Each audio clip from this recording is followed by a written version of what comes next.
Hi developers, in this video we are going to take a look at another use case for event tools, and the specific scenario which I'm going to focus on is the one where we are not receiving configuration item sysID in the event payload.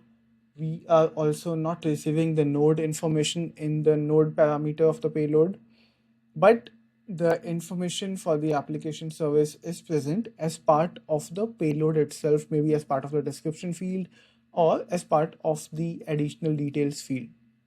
And then we are going to use regex patterns and temporary variables and manual attributes to make it work as part of our event tool. So first step is we need to create an event tool, but we will not create that event tool by clicking on the new button, this one in the top right corner. We are going to create an event tool from the event itself. That is how we do it. So let's see if we have an event. Okay, there's none. So I'm going to create an event using background scripts because I do not have that second tool handy right now, which is Elastic. So I have already prepared this background script and I'm going to run the script, and I'm going to just give a specific condition for this text in my event tool so that the event tool runs only for this particular condition and we are able to see how it works. So let's run this script and see that if an event is inserted right now. Yes, we have an event. If I open the event, this is the information available. Message key is usually unique. And yeah, now let's move on to create an event tool. As mentioned earlier, we are not going to create it using the new button on the event tools list, but using create event tool button on the event itself, so that we have access to some dummy data from the event itself and we can create some patterns out of it. So okay, so event tool form is loaded now. I'm going to give the name of my event tool is demo. Source is Elastic. Now let's go to the event filter tab. And as I mentioned, I'm going to make it very, very specific so that it runs for our use case only. So the description contains,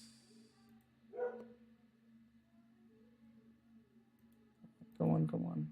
Yeah, default underscore 12. And as you can see towards the right of the screen, we have that sample data available, which was part of the event payload. Now let's go to the third tab. And here we are going to do the mapping. So to do the mapping, since we are not receiving data in the node field, let's remove this. And I'm going to create some temporary variables to store the data. So let's click here.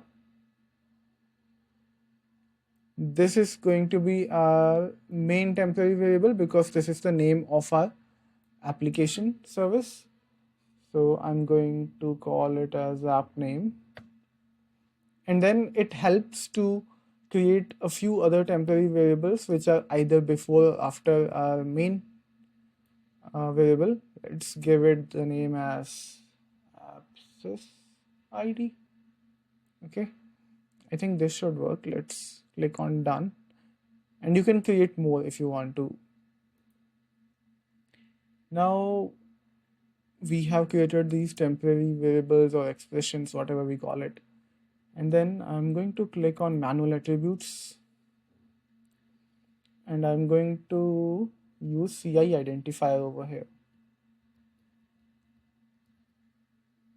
And in the field value, I am going to pass the data in the format where it utilizes the exact name which is coming, because we are getting the name of the application service as part of the event payload. So I'm going to pass in the name over here, and it has to be in a very specific format. I cannot simply write app name over here just like this. No, this will not work. We are telling CI identifier that this should be the name of the app. So the format would be something like this, name, which is more of an object format. Okay. And then again double quotes. And I'm going to pass my temporary variables over here. So this particular temporary variable contains the name of my application service. So this is the mapping we are doing for the name field of the application service using CI identifier as a manual attribute. So this part is done. Hopefully this will work. And I don't want to mention anything in the threshold. Then let's go to the binding tab. Binding is all about where exactly you are trying to bind this CI information or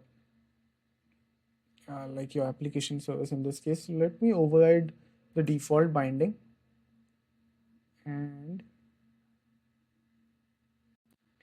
instead of using CI identification, I'm going to use CI field matching, and I don't want to run this on the whole CI table. I will specifically select the application service since I know that application service is being passed as part of the event payload. And I think I'm done here. So let's save this.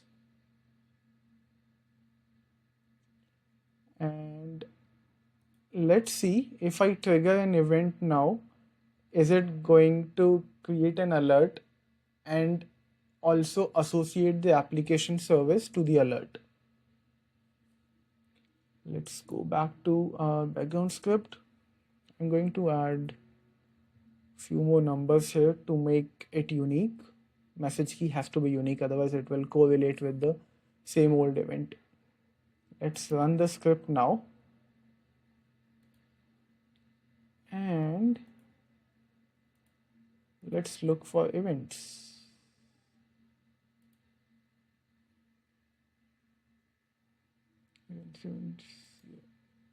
Source is elastic. Let's search for a specific one, default one too. So this is the one which I just created. Let's open this. And here we have an alert. Let's take a look at the processing nodes. So event tool is applied, demo. This is the one which we just created. And let's see if the mapping is done at the alert level, because that's our primary motive, that whatever node is coming in, since it is not coming as part of the node field or the configuration item field, we should be able to map it using the transform of the event tool. Let's open this record. Okay, yep. So whatever we were trying to achieve is successful.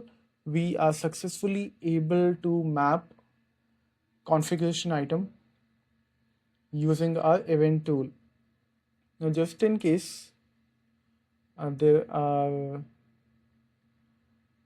somebody is thinking that, oh, this should work out of the box. No, it will not.